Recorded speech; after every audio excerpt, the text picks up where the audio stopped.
Well, I know I didn't get any footage of me taking it apart really, but we got a 2000 Ford Taurus in here. Big old boat. So,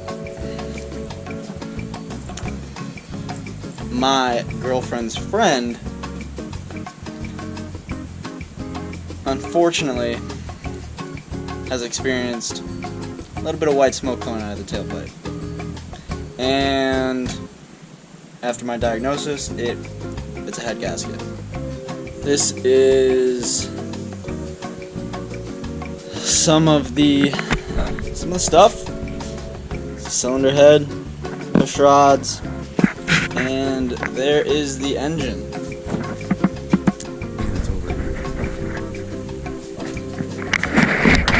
That's the fun. Yeah. What do you have to say about this? The Dirty Destiny is being tough. Yeah, she's a tough woman to please. Do you have anything to say? Absolutely not. Come on, you're the main character. You're the star, Connor. Yeah, you are, Connor. Yeah, are you gonna tune this, dude? We're gonna Honda K-swap it, and then you can be the little tuner boy again. Right. What do you think about the K-swap, Sophie? I am in favor of the LS swap, personally. Oh, maybe not. It was a long one.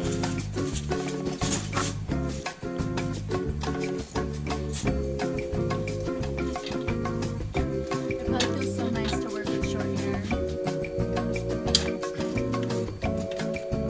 I want to give him some of my mom's Tresemme one day, so it gets all like, Like hair. foaming, like. Baby. All right, live unboxing here in the Red Barn. Live unboxing.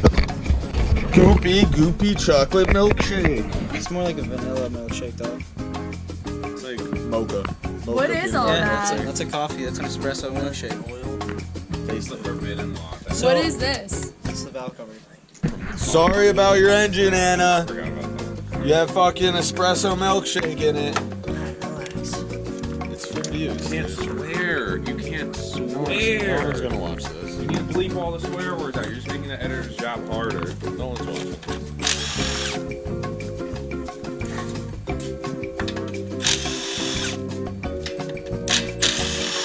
Hell yeah.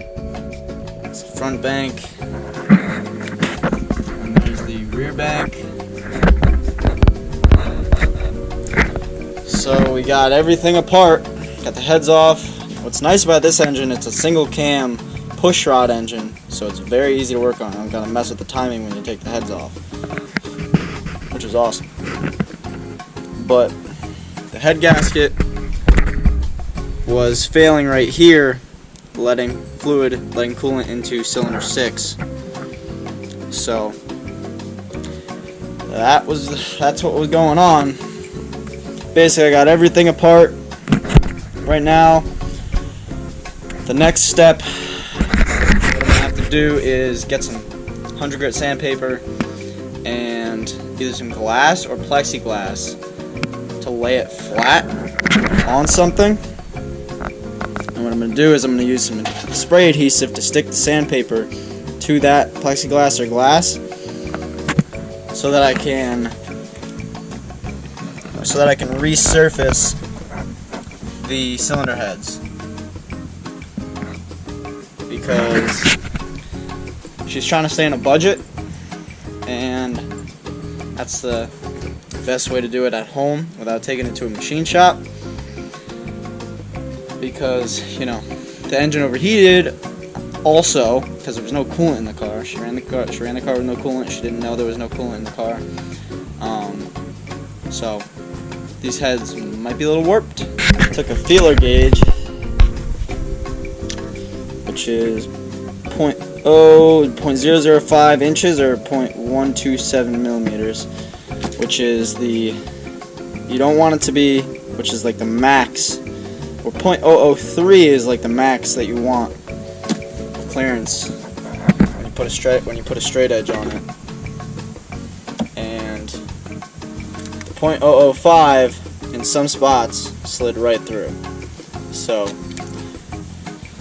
definitely need to resurface the heads in order to get a good mating surface for the new gasket, new head gaskets. So that's going to be the next phase of operation. So I'm here in the office, or in a part of the office, and what I'm about to do is a little bit of an old school trick to resurface some cylinder heads if you don't have the money or can't get it to a machine shop, or if you're on a budget. I've got the cylinder heads here, right? This is the mating surface that mates to the head gasket and the head. Same thing here. And you can see how it's dark, right? So the goal is to get this all clean metal. No low spots, no high spots, just all flat, right? So an old school trick is to use either plexiglass or glass or anything like that, because it's a perfectly flat surface. So what I have here is an old mirror. You can see this is the old mirror. Got it clamped down to one of the desks. And what you do is you take some spray adhesive, some 100 grit sandpaper, and what you do is you stick it to the mirror. That way, what you can do is you take the head, you flip it over, you put it on the sandpaper, and what I'm going to do is I'm just going to slide it back and forth like this. In turn, it's going to be basically surfacing this head and making sure there's no low spots. That way we can get a proper seal with the head gasket. So it's pretty interesting how that works. But I'm going to get to that, and you'll see the whole process.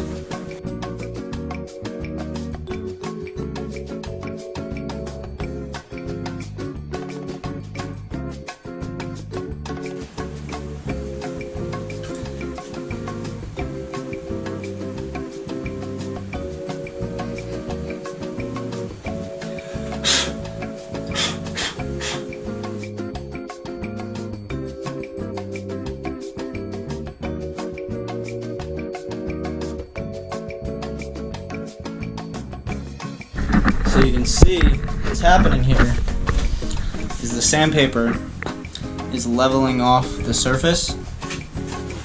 So you can see how this spot, this end, and this end are getting hit harder than the middle. So you can tell this head was relatively warped because it's going to take some sanding to get this all the way flat. You can see the dark spots. That's you can see where the low spots are on the head. Let's continue.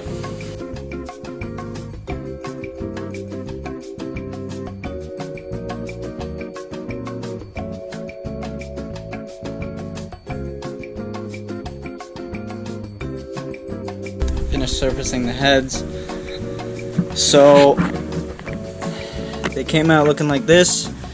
So the middle didn't get, it got, brazed. It didn't get fully surfaced though, just because obviously the heads were warped. But I took a flat straight edge, I measured diagonally, longitudinally, and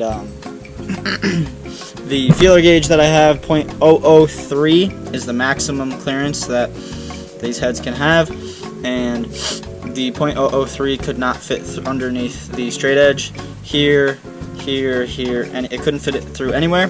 So even though there's a little bit of the carbon or a little bit of the gunk still there, it is flat, and the heads should be good to surface with the head gasket and the block. This is what this one looks like.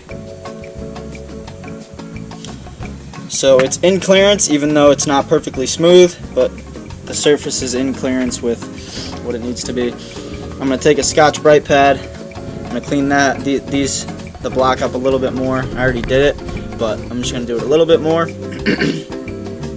and then I'm going to start getting to putting the engine back together. Make sure it's all clean, make sure the heads are clean, put the head gaskets on, put the heads back on, and start putting it back together. Alrighty. let's get to it. Okay, Rocky.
Alrighty, so the heads are bolted down.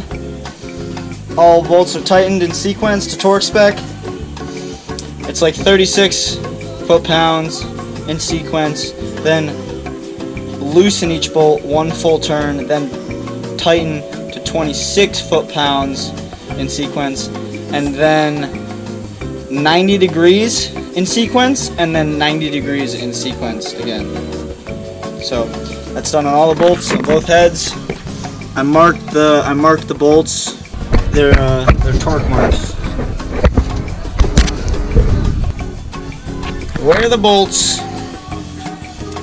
stop and if they move. That's just the way to see torque marks. So that's good. Heads are on. We're looking good. On to the next step, which is I can either put the intake manifold, lower intake manifold on now, or I could put, or I could get the exhaust manifolds reconnected. Either one. So let's get to that.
Alright, so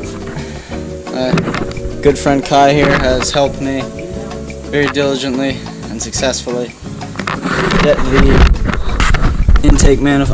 exhaust manifolds on the front and on the back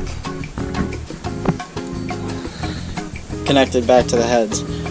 Kind of a pain in the ass because when I disconnected them, the exhaust kind of dropped from the engine, so we had to jack it up, line the holes up, get the bolts in, and they're not some of the bolts aren't the easiest to get to, but we got it done. Got the gaskets in there, the exhaust the manifold gaskets, And now what I'm doing is, you can see, is I got the lower intake manifold gaskets and seals laid on there, laid on the heads. And what we're gonna do, what Kai's gonna help me do, is we're gonna take the lower intake manifold, which I cleaned these surfaces. I put a little gasket sealer, gasket maker right here on these edges, where those edges are right here. They're gonna be right there and right there. So just a little gasket maker just to help it seal. Sometimes where the seals meet isn't always perfect. So Kai and I are gonna get on that.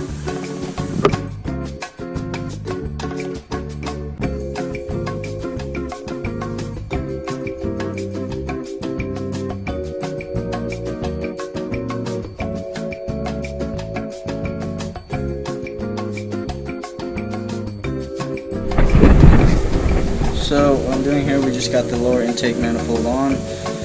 What I'm doing here is I'm just getting ready to put the lower intake manifold bolts back in. Just cleaning them up a little bit.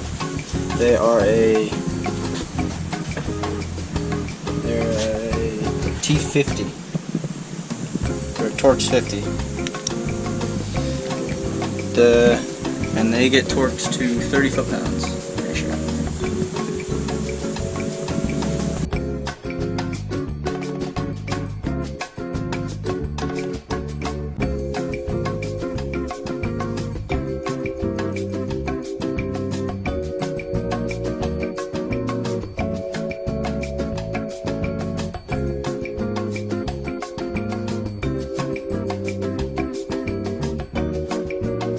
So what I'm doing now is, you can see the new injector seals I put on this rail. This is the old injector seal. So what I'm doing, I'm just putting new injector seals on. You can see these did need to get replaced actually, because they got pretty brittle. That's what I'm doing right now. I already did it on that rail. I'm about to do it on the rail that's still on the car. This rail's done, as you can see, and this rail needs the new ones.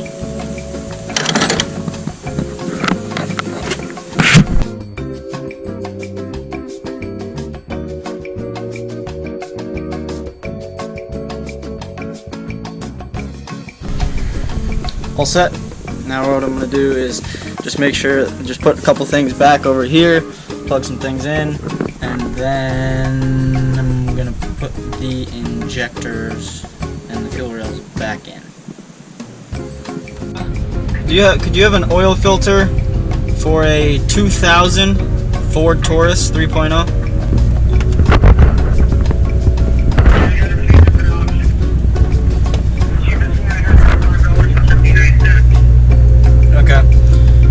Alright, I'll be there soon, thanks. Going to AutoZone. Gotta get some oil and an oil filter and some nylon fuel hose. Alright, so now as you can see the milkshake from the poor engine before we revamped it. But now what I'm just going to be doing, I'm just going to be cleaning the valve covers.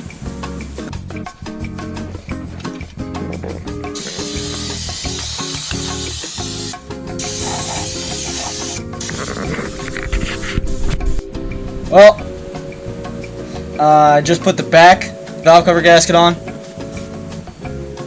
You can see the new gasket right there. You can see the fuel rail. Fuel rails are on and bolted down. Fuel rails over there. That's it.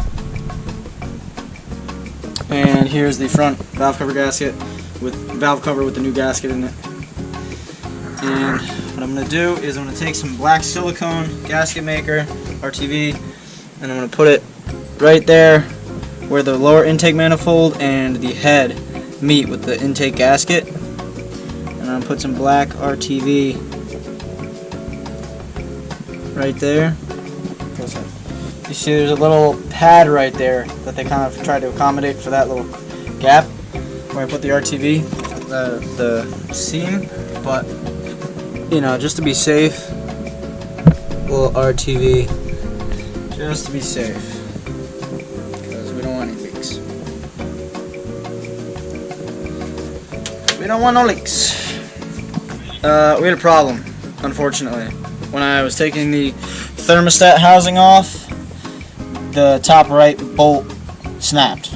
So I had to drill it out. I had to, you know, center punch it, drill it out, then kind of like knock the old, what was left of the old threads of the old bolt out. And then I had to drill it out to M8 by 1.25. So M8. And then thread pitch is 1.25. That's what I tapped it at. That's what I drilled it out to, and then I tapped it for this bolt that I had in my bolt bin. These are M6, I believe. I don't know why they use such skinny bolts, but yeah. So new bolt goes through here. I drilled the housing out, so it goes through very nicely, and the new bolt threads in very nicely too. So now what I'm going to do is clean that surface up, get the new thermostat in there, thermostat gasket, and put the housing back on.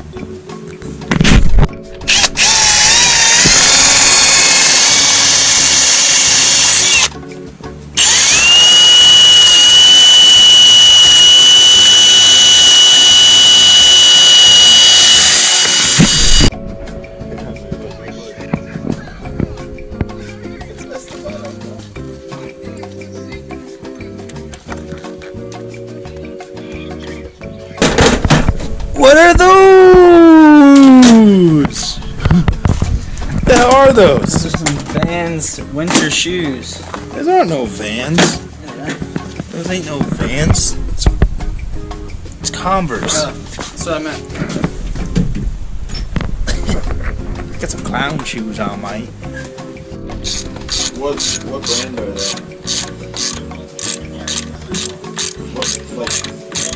are they? Are they old and used, or are they? So I got the thermostat housing back on. Bolts are tight. Now I'm putting this is the coil pack bracket. Just putting this back on here with some other crazy brackets and sensors and stuff. I don't even know what this is, but gotta put it back. So yeah, the thing this is a sensor or something to do with the evap system. But anyway, they were just acting all crazy, all types of crazy shit when they just decided to, or the way they designed this.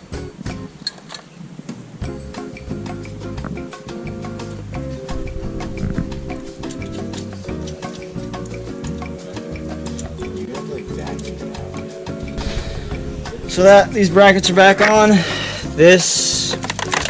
These hoses, these crazy daisy hoses, go right here. So these hoses go on there. This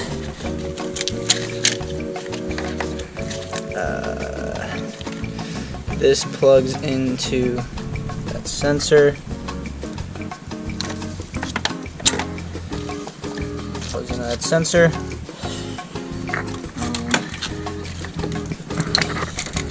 Yeah. That would be it. So he's got the brackets mounted now. Now we are doing the wires and backs connecting them to each spark plug. I'm putting the wires on the spark plugs just because with the upper intake manifold on this car, it's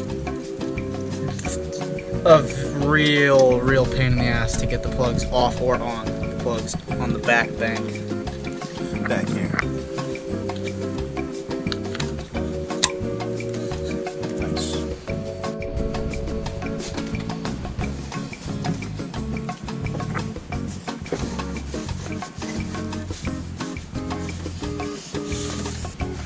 Well, she's all put back together. The last thing to do is hook up the battery and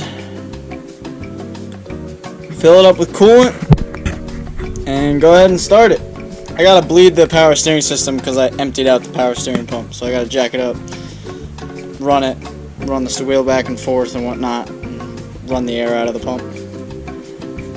But let's get to it. Hook up the battery, put some coolant in it. I still gotta do an oil change, but I'm gonna heat the oil up a little bit.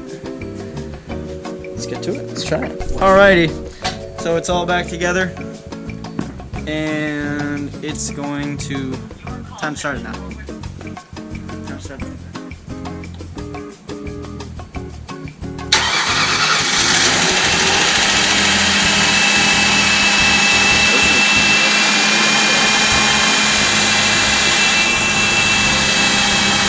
It seems to be running. It's running.